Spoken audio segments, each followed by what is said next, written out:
요한복음 2장 말씀입니다. 13절에서 17절 말씀 한 목소리로 합독하겠습니다. 유대인의 유월절이 가까운지라 예수께서 예루살렘으로 올라가셨더니 성전 안에서 소와 양과 비둘기 파는 사람들과 돈 바꾸는 사람들이 앉아 있는 것을 보시고 노끈으로 채찍을 만드사 양이나 소를 다 성전에서 내쫓으시고 돈 바꾸는 사람들의 돈을 쏟으시며 상을 엎으시고 비둘기 파는 사람들에게 이르시되 이것을 여기서 가져가라. 내 아버지의 집으로 장사하는 집을 만들지 말라 하시니 제자들이 성경 말씀에 주의 전을 사모하는 열심이 나를 삼키리라 한 것을 기억하더라. 아멘. 주님, 오늘도 우리가 말씀을 사모하며 말씀 앞에 섭니다. 아버지께서 우리에게 거룩이 무엇인지 정결이 무엇인지 말씀하여 주시길 간구합니다. 우리가 들을 수 있는 길을 열도록 주님 은혜 허락하여 주시고 또 말씀을 들을 때 깨달을 수 있는 지혜도 함께 허락하여 주셔서 이 시대를 살아가면서도 하나님의 나라를 사모하며 그 하나님 나라 백성답게 살게 하여 주시옵소서. 예수님의 이름으로 기도드립니다. 아멘.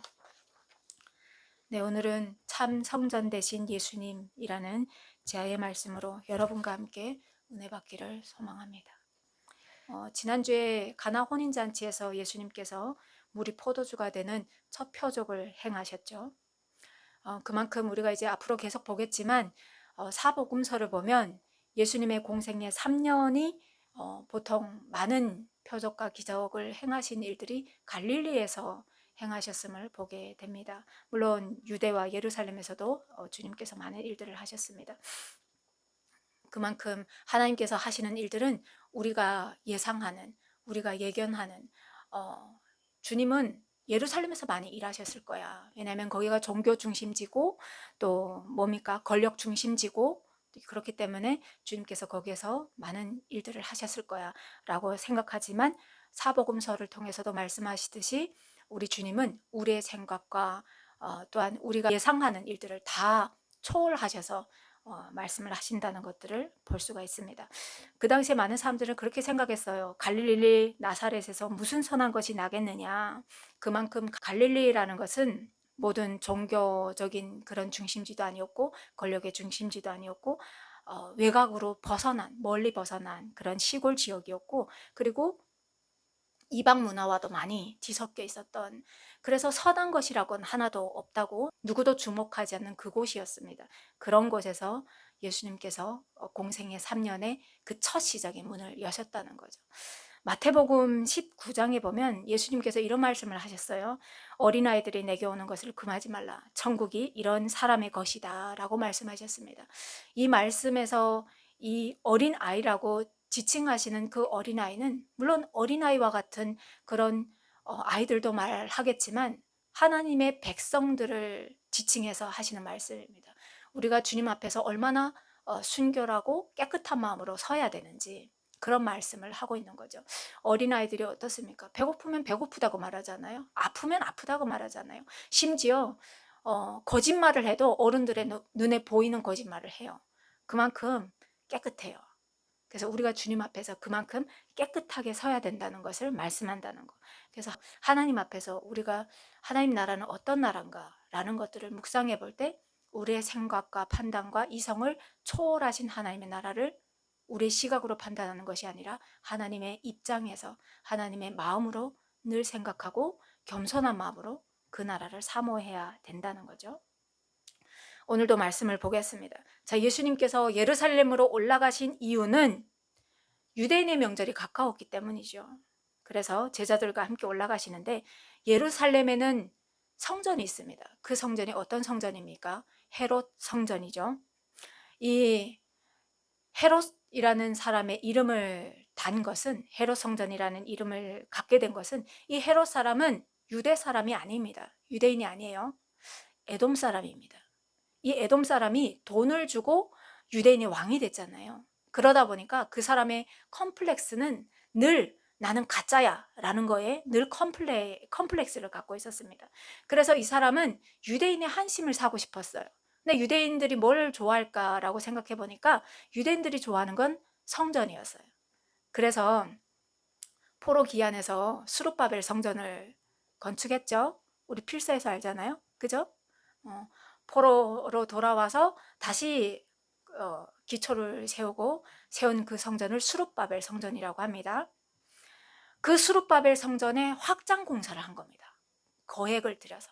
그래서 유대인들이 좋아하는 그 큰 아름답고 정말 번쩍번쩍한 성전을 건축했어요. 그래서 이 성전 이름을 헤롯 성전이다라고 이름을 지었습니다. 그래서 예수님께서도 예루살렘으로 올라가신 이유는 성전이 있기 때문에 올라가는 거예요. 우리가 그 구약의 말씀을 보면 하나님께서 말씀하셨잖아요. 유대인들에게 절기를 지킬 때 너희가 있는 곳에서 마음대로 지키지 말고 하나님께서 예비하신 곳, 지정하신 곳에 가서 절기를 지켜라 라고 말씀하셨거든요. 그래서 모든 사람들이 예루살렘을 향해서 그 헤롯 성전에 들어가 예배를 드리려고 다 이렇게 집중해서 올라갔던 거죠. 예수님께서도 이 성전으로 가시는데 성전에 들어갔는데 아주 사람들로 북적이고 붐비고 있었죠. 물론 6월절이니까 각국에서 각처에서 나온 사람들로 인해서 붐비고 있었겠죠. 복잡했겠죠.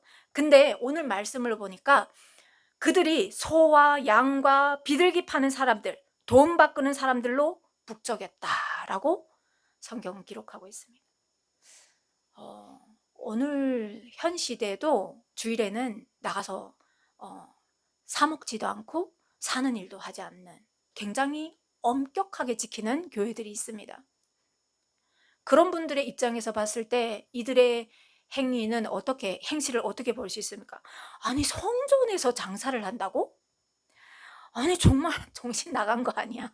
이런 생각 들지 않겠습니까? 그런데 이 제도가 도입되게 된 이유는 사실 예배자를 돕기 위한 제도에서 시작됐습니다. 어떤 제도로 출발했는지 우리가 좀 먼저 볼게요. 이스라엘이 제국들로 말미암아 이렇게 분열되지 않습니까? 그래서 북이스라엘은 아시리아에 멸망하고 남유다는 바벨론에 의해서 멸망하게 되죠. 그러다 보니 이스라엘 백성들이 어떤 일들이 일어나냐면요, 각 나라의 포로로 잡혀가는 일들이 일어나죠. 그래서 아수르에 잡혀가기도 하고 바벨론에 잡혀가기도 하고 어떤 사람은 애굽으로 망명을 가기도 하고 막 이렇게 각처에 흩어져 살게 됐습니다. 이런 백성을 뭐라고 하냐면요, 디아스포라라고 합니다. 오늘날 탈북민들이 이렇게 살아갑니다. 두만강을 건너고 압록강을 건너서 어떻게 합니까? 중국에 있고 대한민국에 살고 또 이렇게 분열된 나라에서 너무 상처가 되고 아프니까 또 어디로 가요? 캐나다, 미국, 중국, 각처에 탈북민들이 안 가 있는 데가 없어요. 이스라엘에도 탈북민이 있습니다. 정말 어디에 안 나가 있는 데가 없어요. 이런 민족을 디아스포라 민족이라고 합니다. 이스라엘의 민족이 이랬습니다. 그런데 이들이 6월절이 되면 어떻게 됩니까? 갈릴리, 시리아, 소아시아, 이집트 각처에 흩어있는 사람들이 성전을 향해서 모여들기 시작해요. 그런데 레위기 말씀을 보면 하나님께서 어떤 말씀을 하시냐, 하나님 앞에 나갈 때, 성전에 나갈 때 빈손으로 나가지 말라라고 말씀을 하십니다. 그러면서 이들이 하나님 앞에 나갈 때 제사를 드려야 되죠. 번제, 화목제, 속건제, 그리고 어떤 게 있습니까? 속죄제, 이런 하나님 앞에서 끊어졌던 그 죄악들을 하나님 앞에 제사를 드림으로 말미암아 다시 화목하게 하는, 연결되게 하는 제사를 올린단 말이에요. 그럼 이 사람들이 몇 달 전부터, 몇 주 전부터 이렇게, 그러면 제물로 드려야 될 동물을 몰고 와야 되는데 그렇게 몇 달씩 동물을 몰고 오느라고 하면 그 동물들이 어떻겠습니까? 지치고, 말하자면 신선하지 않은 거예요. 지쳐 있어요. 그리고 오면서 여기 긁히고 저기 긁히고 흠집이 나 있어요. 근데 말씀해 보면 하나님께서 이렇게 흠집난 그 동물을 제물로 드리지 말라라고 명시하고 있습니다. 하나님께 제물로 드릴 수 없대요. 그러면 어떻게 해야 되겠습니까? 그래서 이 사람들이 하나님 앞에 나가야 되는데 제물 없이는 못 나가니, 그래서 예배자를 위한 편의 제공을 그때부터 이렇게 제사용 동물을 성전에서 그들을 위해서 준비하기 시작했습니다. 그래서 이들이 돈을 갖고 오면 성전에서 제사용 동물을 살 수가 있었어요. 그러니까 제사를 위한 편의 제공으로 시작을 했습니다. 비둘기도 마찬가지입니다. 비둘기는 돈이 없는 가난한 사람들이 하나님 앞에 들고 나가는 제물이었어요. 아이러니하지 않습니까? 하나님의 아들로 오신 그 예수님께서 태어나신 그 가정이, 요셉과 마리아의 가정이 너무 가난해서 하나님 앞에 나갈 때 뭘 들고 나갑니까? 비둘기를 들고 나갔어요. 이 우주 만물을 창조하신 하나님의 아들인데 그분께서 태어나신 가정이 부잣집 가정이 아니라 가난한 가정이었다는 겁니다. 자, 그래서 부자들은 소와 양과 이런 것들을 들고 나가고 가난한 사람들은 비둘기를 제물로 들고 나갑니다. 그러면 환전상은 왜 필요했느냐? 하나님 앞에 나갈 때 성전세를 내야 됩니다. 성전세. 그런데 이 성전세는 은하로 내는데 이 은하가 오늘날 우리 동전에도 보면 그림이 다 적혀 있지 않습니까? 그림이 다 있죠. 그리고 글씨가 있는데 이 은하에는 아무것도 없어요. 앞뒤면이 깨끗합니다. 그러니까 각 지역에서 오는 사람들은 로마 제국이 통용하는 그 돈을 가지고 있는 사람들도 있고 헬라 제국이 통용했던 그 돈을 갖고 있는 사람들도 있고 각 처에서 그 곳에서만 쓰는 돈이 있었다는 거예요. 그래서 그 돈을 들고 나오는 그 돈은 성전세를 낼 수가 없어요. 그래서 여기에서 성전 안에서 환전을 해서 성전 안에서만 통용되는 돈으로 성전세를 냈습니다. 그러다 보니까 이 모든 것들은 예배자들을 위해서 처음에 도입된 제도였습니다. 근데 여기서 문제가 생기죠. 이 원리를 잘 알고 있는, 통제할 수 있는 자리에 있는 사람들이 대제사장 가문이었습니다. 이 사람들이 이 시스템을 장악한 거죠. 장악을 했죠. 그래서 멀리에서 오는 사람들, 솔직히 말해서 이스라엘 근처에서 동물을 갖고 나올 수도 있지 않습니까? 그런데 이 제사장 가문들이 성전 검사관에 앉아서 이 동물들을 검사하는 겁니다. 그런데 이렇게 쫙 보다가 붉은 송아지 속에 약간 흰 털이 하나 있어. 그러면 흠이 있어서 안 됩니다. 불합격. 다 불합격 놓는 거예요. 외부에서 들어오는 동물은 다 불합격이에요. 그리고 안나 제사장 가문이 기운 준비한 그 제물로만 이렇게 동물로만 제물을 바치게 했습니다. 그런데 그것을 적당한 값으로 매긴 것이 아니라 엄청난 비싼 값으로 매겼습니다. 한전도 마찬가지예요. 엄청난 수수료를 매겨서 그걸 가지고 돈벌이를 했습니다. 맞는가요? 자, 그러면 여기에서 장사 자체보다 더 큰 문제가 하나 있습니다. 사고 파는 행위도 우리가 어머나 어떻게 이럴 수가 있어 라는 생각을 할 수 있는데, 문제는 이 사람들이 성전 이방인들에서 지금 이 장사 행위를 하고 있었습니다. 자, 이 이방인들은 어떤 뜰이냐? 유대인들이 출애굽을 할 때 유대인들과 함께 묻어 나왔던 사람들이 있습니다. 애굽 사람들이죠. 그 사람들을 보고 이방인이라고 합니다. 그리고 또 하나님 앞에서 은혜를 받았는데 달란트가 서로 다르다 보니까 경제적인 달란트를 많이 가진 사람들은 부자가 되잖아요. 그러다 보니까 집에 부리는 하인들이 많았어요. 그 하인들은 이방인이지 않습니까? 그런데 이런 절기가 되면 하나님께서 너네 집에 종이든 그리고 유대인이든 아니든 이방인이든 다 나와서 하나님 앞에 감사 제사를 올려라 라고 말씀하셨단 말이에요. 이 이방인들은 그들을 위한 제사의 뜰입니다. 그런데 지금 여기에서 하나님을 찾아야 할 그 자리에서, 그 공간에서 동물들이 막 울고 있어요.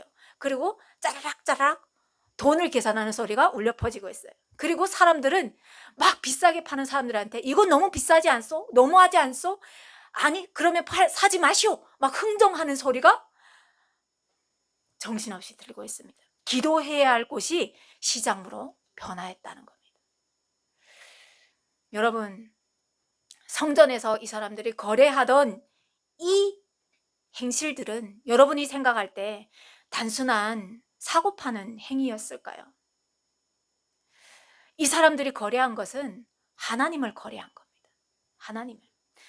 이스라엘을 세우신 그 하나님 앞에 감사해서 땅도 없이 불임으로 고통받던 이 민족에게 큰 민족을 허락하시고 약속의 땅을 주셔서 나라를 건국하게 하신 그 하나님 앞에 감사함으로 예배자로 나오는 것이 아니라 이 종교를 이용하여서 돈벌이를 하는 자리가 되었다는 겁니다.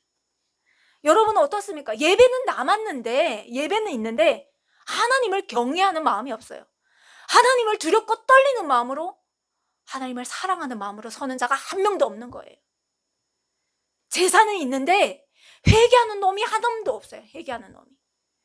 성전은 있는데 그곳에 하나님이 있습니까? 하나님이 없어요. 하나님보다 돈이 중심이 된 거짓 신앙, 하나님보다 종교 시스템이 더 커진 그런 모습을 지금 보여주고 있습니다. 하나님을 만나는 곳이어야 되는데 하나님을 이용하는 곳이 됐다는 겁니다. 오늘날도 마찬가지죠. 오늘날도 마찬가지죠. 우리가 하나님 앞에 나올 때 하나님을 만나는 그 자리가 너무 사모돼서 기쁨으로 나왔는지, 아니면 매주 돌아오는 주일이니 그냥 말씀을 흘려듣고 가는 자리인지 우리가 한번 주님 앞에서 돌아봐야 되는 거죠. 하나님께서 우리에게 성전을 허락하여 주셨습니다. 예배처를 허락해 주셨죠. 그러면 이 성전은 어떤 곳일까요? 성전이 하는 기능은 무엇일까요? 여러분에게 묻고 싶습니다. 최초의 성전은 어떤 것이었다고 생각하십니까, 여러분? 최초의 성전은 에덴 동산이었습니다. 에덴 동산. 그 에덴 동산은 아담과 하와가 하나님과 함께 살았던 곳이에요. 에덴 동산을 여러분 생각해 보십시오. 거기에는 제사장이 있었습니까? 없어요. 그러면 그 제사장도 없는 곳에는 당연히 시장도 없었겠죠. 하나님과 인간 사이에 막힌 담이 없었어요. 그리고 거기엔 또 뭐가 없었을까요? 피의 제물도 없었어요. 하나님과 사람과 하나님께서 창조하신 그 모든 피조 세계가 기쁨으로 함께 살던 곳이에요. 그러니까 완전한 하나님의 임재가 거하던 곳이 바로 에덴 동산이었습니다. 그런데 아담과 하와가 하나님과 끊어지죠. 죄를 짓죠. 그래서 어떻게 합니까? 사람들이 아담과 하와가 에덴 동산에서 쫓겨납니다. 그리고 에덴 동산을 누가 지킵니까? 천사들이 불칼로 지키기 시작합니다. 자, 여러분, 사람이 하나님 앞에 나가고 싶은데 길이 막혔어요. 휘장이 생긴 거예요. 담이 생겼습니다. 왜? 죄인은 하나님과 살 수 없기 때문입니다. 그래서 그때부터 인류 역사는 어떤 일들을 하냐면요, 잃어버린 성전을 찾아가는 일들을 합니다. 우리가 여기에서 살아가는 인생의 여정은 하나님께로 가는 여정인 거예요. 계속 걷는 거예요. 계속. 그런데 하나님께서 처음으로 눈에 보이는 성막을 지으라고 하십니다. 왜 지으라고 하시냐? 하나님께서 그러세요. 출애굽기 25장에 보면 내가 그들 중에 거할 성소라고 말씀하십니다. 그래서 이게 성막의 핵심입니다. 주님이 거하시는 성소, 주님을 만날 수 있는 자리입니다. 그런데 에덴 동산과 달라요. 에덴 동산에서는 아담과 하와가 시시때때로 하나님과 대화하면서 그냥 그 모든 것을 누리면서 살았습니다. 그런데 이제는 이 에덴 동산과 차이가 있습니다. 하나님을 자유롭게 만날 수가 없어요. 뭐가 필요합니까? 맞습니다. 제사장과 피와 희생 제물이 필요한 겁니다. 왜입니까? 인류의 죄 때문이죠. 죄. 자, 이렇게 하나님께서 보이는 성막을 주시고, 그리고 약속의 백성들이 약속의 땅에 정착을 하니까 그 성막이 뭘로 변합니까? 성전으로 변합니다. 약속의 백성이 이제는 유리방랑하는 사람들이 아니라 약속의 땅에 정착을 하니까 이제 성막도 성전으로 고정이 됩니다. 그런데 문제가 또 생겨요. 문제가 뭡니까? 하나님의 사람들이, 이 백성들이 그곳에 가면 하나님을 만나는데 하나님을 보는 것이 아니라 이제부터 그들 눈에는 성전이 그들의 우상이 되기 시작하는 겁니다. 그래서 예레미야 때 보면 어떤 일들이 일어납니까? 예레미야가, 하나님께서 예레미야를 통해서 말씀하시잖아요. 지혜를 주시잖아요. 살고자 하는 사람들은 바벨론에 가서 투항하라 라고 말하지 않습니까? 그래야 너희가 그나마도 살 수 있다 라고 말하는데 이 사람들이 어떻게 말합니까? 우리에게는 성전이 있다. 우리에게는 여전히 제사가 올려지고 있고 우리가 저 이방인들의 손에 멸망하지 않을 것이다. 그들은 하나님의 말씀을 먼저 들은 것이 아니라 그들의 눈에는 이 성전이 그들의 우상이 돼버린 거예요. 하나님이 얼마나 속상하시겠습니까? 하나님께로 나가는 길을 계속 한 걸음 한 걸음 보여주시는데 그들은 하나님을 보지 못하는 거예요. 자, 그래서 하나님께서 어떻게 합니까? 이 땅에 오시죠. 사람의 몸을 입고 오십니다. 세상이 알아보지 못했던 빛, 각 사람에게 비치는 빛이며 세상은 그로 말미암아 지음받은 그 빛. 사람들은 다 그 빛으로 말미암아 지음바 되었는데 그 백성이 자기 주인도 못 알아보는 그들 가운데 오시는 겁니다. 그러면 예수님은 무엇입니까? 예수님은 성막 그 자체였고 성전 그 자체이신 분이 바로 예수 그리스도시라는 겁니다. 그런데 예수님께서 지금 성전에 가보시니까 보니까 하나님께서 임재하는 곳인데 그렇게 거룩한 곳인데 그곳에는 경외심도 회개도 사라진 하나님보다 돈이 중심이 된 종교 시스템으로 자리 잡은 그런 것으로 지금 탈바꿈되어서 있더라는 겁니다. 하나님을 만나는 곳이 아니라 이용하는 곳이 되어버렸어요. 오늘날 교회도 마찬가지입니다. 우리가 깨어있지 않으면 교회 안에도 하나님을 이용하고 이용해 먹으려고 들어오는 사람들이 많습니다. 여러분, 우리가 깨어 있어야 됩니다. 그러니까 예수님께서 어떤 일들을 하십니까? 노끈으로 채찍을 만드시죠. 채찍을 만드셔가지고 분노가 이시는 겁니다. 하나님을 만나는 그곳인데, 하나님을 찾아야 하는 곳인데 그곳에서 지금 기도 소리가 아니라 지금 흥정 소리, 하나님을 팔아서 서로 거래하는 그런 소리가 하는 거예요. 예수님께서 거룩한 분노가 막 오르시는 거예요. 그래서 노끈으로 채찍을 만드시고 양과 소를 다 쫓아내버리시는 거예요. 그리고 또 어떤 일들을 하십니까? 돈 바꾸는 상인들의 돈을 다 쏟으시고 상을 뒤엎으시고 비둘기 파는 사람들에게 말씀하십니다. 이것을 여기서 가져가라. 내 아버지 집으로 장사하는 집을 만들지 말라. 우리의 마음 가운데 하나님을 이용하려고 하는 마음이 있다고 하면 다 버려야 됩니다. 다 버려야 됩니다. 이런 일들이 있으니 모든 시선이 주님께 집중되겠죠. 예수님께 집중됩니다. 막 여기서 웅성웅성하던 사람들이 잠잠하고 예수님을 보기 시작합니다. 그리고 예수님께 묻습니다. 내가 이런 일을 행하니 무슨 표적을 우리에게 보이겠느냐? 그때 예수님께서 말씀하시죠. 아주 놀라운 말씀하십니다. 너희가 이 성전을 헐라. 내가 4일 동안에 일으키리라. 이 사람들이 뭐라고 해요? 너무 웃기는 이야기를 들은 거예요. 아니, 헤롯 성전은 46년 동안 지금 리모델링 하고 있는 중이야. 이렇게 이 거대한 성전이 46년 동안 지어졌는데 이 성전을 헐면 네가 3일 만에 짓는다고? 도대체 뭘 알고나 하는 얘기야? 예수님을 비웃고 나옵니다. 그럼 여러분, 예수님은 갈릴리에서 유년 시절을 보내신 분이신데 46년 동안 이 성전이 건축된 걸 몰라서 이 말씀을 하실까요? 아니잖아요. 예수님께서도 아시는 거예요. 그런데 그들이 말하는 성전과 예수님께서 말씀하시는 성전이 다르기 때문에 지금 다른 말을 하는 거예요. 그들은 눈에 보이는 성전을 하나님의 성전이라고 말하지 않습니까? 그렇지만 예수님은 성전된 자기 육체를 말씀하시는 겁니다. 여러분, 이게 얼마나 놀라운 말씀이냐면요, 이제부터 하나님 앞에 나아가는 그 방법이 달라진다는 거예요. 방법이. 구약의 모든 성전은 하나님께 나가는 방법이 하나였어요. 그게 뭐였습니까? 제사였어요. 제사. 그런데 이제 앞으로는 이 모든 성전이 가리키는 한 인물이 있는데 그 한 인물이 바로 예수님이신 겁니다.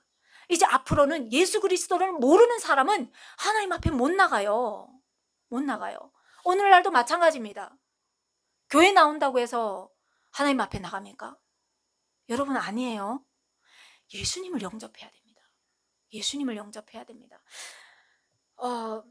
예수님을 믿지 않는 사람은 영접할 수가 없습니다. 그리고 모든 사람들의 그 증언이 동일합니다. 그 증언은 뭡니까? 우리가 주님 앞에서 내가 죄인임을 고백해야 됩니다. 그걸 보고 회개라고 합니다. 회개. 하나님 앞에 회개 없는 사람은 예수님을 영접할 수 없습니다. 내 안에 욕심과 탐욕으로 가득 내 그릇을 가득 채운 사람은 비우지 않았는데 그 안에 뭐가 들어가겠습니까? 못 들어가요. 비워야 됩니다.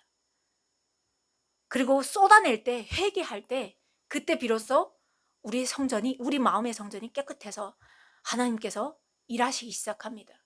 그래서 예수를 모르는 사람은 하나님을 영접할 수가 없습니다. 예수님께서 말씀하셨어요. 요한복음 4장에 보면 예수님께서 말씀하셨어요. 너희는 마음에 근심하지 말라. 하나님을 믿으니 또 나를 믿으라. 내 아버지 집에 거할 곳이 많도다. 그러면서 어떻게 합니까? 그 아버지 집으로 나갈 길을 예수님께서 말씀하시는데, 내가 곧 길이요 진리요 생명이니 나로 말미암지 않고는 아버지께로 올 자가 없다. 너희가 나를 알았으면 내 아버지도 알았으리라. 이제부터는 너희가 그를 알았고 또 보았느니라. 예수님을 영접한 사람들은 그때부터 다른 사람이 됩니다. 사람이 어떻게 바뀌겠어? 사람은 안 바뀌어.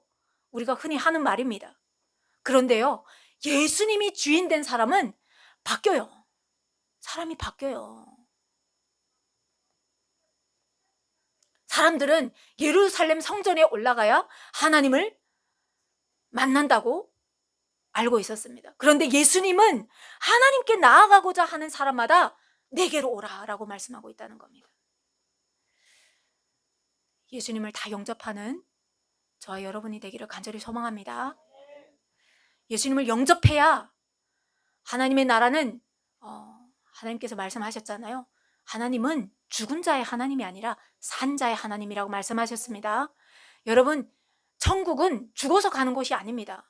이 땅에서부터 누리는 것이 천국입니다. 여러분, 이 땅에서부터 하나님의 나라를 누리는 여러분과 제가 되기를 간절히 소망합니다.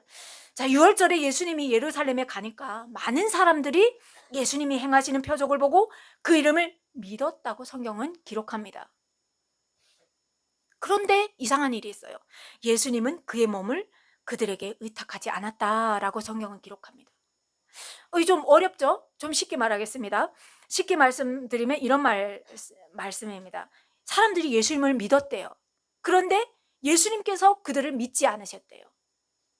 이상한 일이 일어난 거예요. 그러면 이게 무슨 말이냐? 무슨 말이냐? 여러분, 사람들이 예수님을 믿은 것은 예수님께서 하시는 표적을 보고 예수님을 믿었대요. 그런데 우리 하나님은 어떤 하나님이시냐? 표적을 보고 믿는 그 신앙은 상황에 따라 흔들립니다. 어려운 일이 있으면 한마디로 말해 그런 거예요.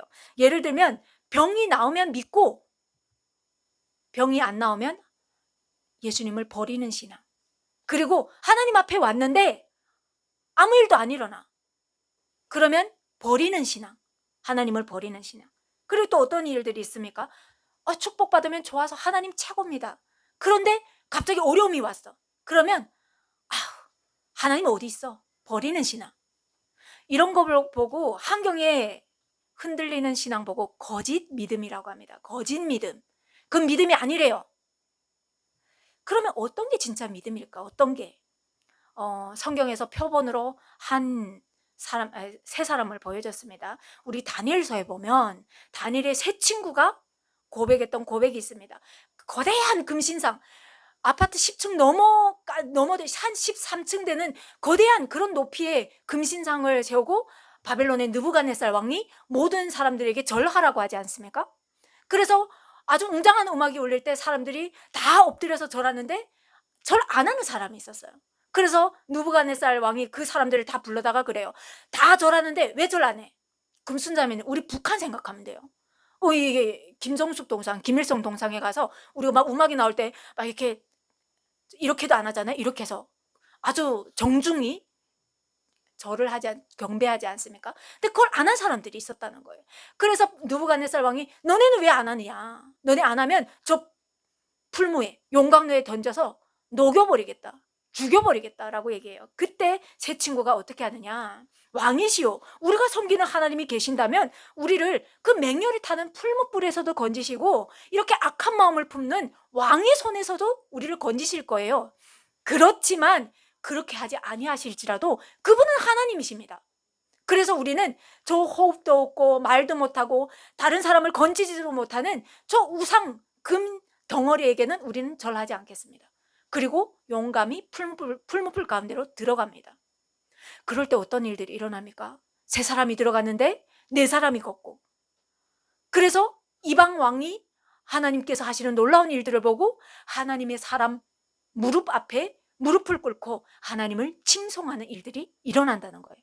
이게 진짜 믿음이라는 거예요.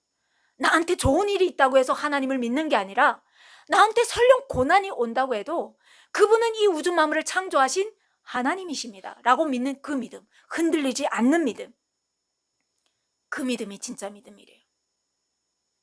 우리 그렇게 믿을 수 있지요? 아멘. 오늘 우리가 말씀 앞에서 두 가지를 우리 스스로에게 질문해 볼 수가 있는 것 같습니다. 첫 번째는 내 마음의 우상은 무엇인가 합니다. 내 마음에도 성전이 있는데 그 성전의 주인이 누구일까? 예수님일까? 돈일까? 아니면 누군가에게, 타인에게 받는 인정일까? 아니면 나는 이런 사람이야, 나를 높이는 자기 의의일까? 내가 제일 좋아하고 내가 제일 사랑하는 것이 내 마음 성전의 주인이겠죠. 그 성전의 주인이 하나님이 아니시라고 하면 여러분 회개하고 주님 앞에 다시 돌아오기를 원합니다.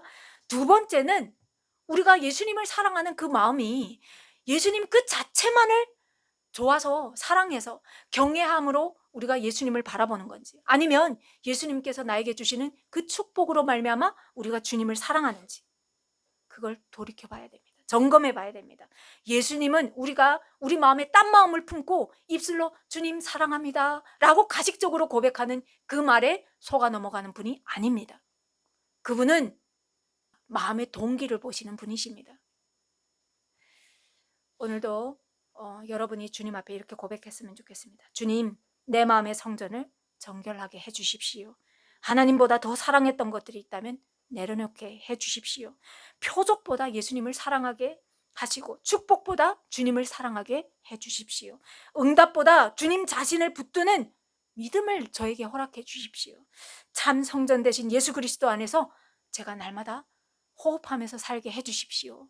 이런 기도를 올려드리면서 한 주를 사시는 여러분과 저의 삶이 되기를 간절히 축원드립니다.